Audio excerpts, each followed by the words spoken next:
The altitude of a right angle is 7 centimeters less than its base. If the hypotenuse is 13, find the other two sides అంటున్నారా. Altitude అనేది అంటే base కన్నా 7 తక్కువ అంటున్నా. So hypotenuse ఎంత ఇచ్చాడు, 13 ఇచ్చాడు.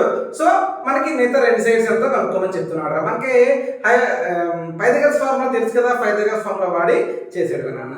ముందు నేను ఏం చేస్తానంటే రైట్ యాంగిల్ ట్రయాంగిల్ డ్రా చేశాను. రైట్ యాంగిల్ ట్రయాంగిల్ డ్రా చేస్తాడు. ఏమన్నాడు, ఆల్టిట్యూడ్ అంటే ఇదే కదా హైట్. హైట్ అనేది బేస్ కన్నా 7 తక్కువ అంటే నేను బేస్ ని x అనుకుంటున్నారా, ఆటోమేటిక్ గా హైట్ ఏమవుతుందా, x - 7 అవుతుందిరా. హైపోటెన్యూస్ ఎంత ఇచ్చాడురా, రైట్ యాంగిల్ ట్రయాంగిల్ కదా, హైపోటెన్యూస్ ఎంత ఇచ్చాడు, 13 అని ఇచ్చాడురా. మనకు ఆల్రెడీ తెలుసు ఇది a ఇది b ఇది c అయితే మనకు పైథాగరస్ ఫార్ములాలో ఏంటన్నా హైపోటెన్యూస్ స్క్వేర్. హైపోటెన్యూస్ స్క్వేర్ అంటే ఎంతనా 13 square equal to so ab square I mean opposite side అని అంటే x - 7 whole square plus hn side అంటే x స్క్వేర్ నాన్న. సో 13 ఎంతనా 169 ఈక్వల్ టు x స్క్వేర్ ఇది మైనస్ మీ హోల్ స్క్వేర్ కదా, x square plus 49 minus 14x అన్న minus 14x plus x square అన్న. సో x స్క్వేర్ ఏమవుతుందా, so 2x square minus 14x plus 49 రా. ఇది ఇక్కడ ప్లస్ 169 అన్న, అటు వస్తే మైనస్ 169 రా. మైనస్ 169 ఈక్వల్ టు 0 అన్న. So 2x square minus 14x ఇది ఏమవుతుందా మైనస్ 120 ఈక్వల్ టు 0 నాన్న.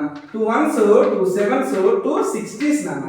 అంటే x square minus 7x minus 60 equal to 0 నాన్న. మనకు మల్టిప్లై చేస్తే ఎంత రావాలా, మైనస్ 60 రావాలి. మరి అన్నిటిని యాడ్ చేస్తే మైనస్ 7 రావాలా. అలా 12 5s ఎంత నాన్న, 12 5s 60 రా. నేను ఏం చేస్తానంటే మైనస్ రావాలి కనుక పెద్ద నెంబర్ మైనస్ చేసుకుంటాను నేను. సో మైనస్ 12 ఇంటూ 5 ఎంత మైనస్ 16 అన్న, మైనస్ 12 ప్లస్ 5 అంటే మైనస్ 7 అన్న.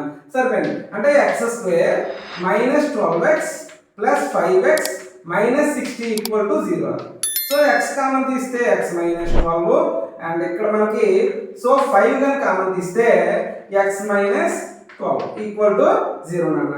సో హైట్ కనుక మనం ఏం చేయాలి, సో పాజిటివ్ వాల్యూస్ నే తీసుకోవాలి. అంటే x మైనస్ 12 ఈక్వల్ టు 0 అయితే x మైనస్ 12 ఈక్వల్ టు 0 అయితే x ఈక్వల్ టు ఎంత అన్న 12 రా.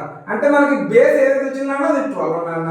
మరి ఇదేంత అవుతుందా, ఆల్టిట్యూడ్ ఏమవుతుంది 12 - 7 అంటే ఎంత అన్న 5 అన్న. అంతే.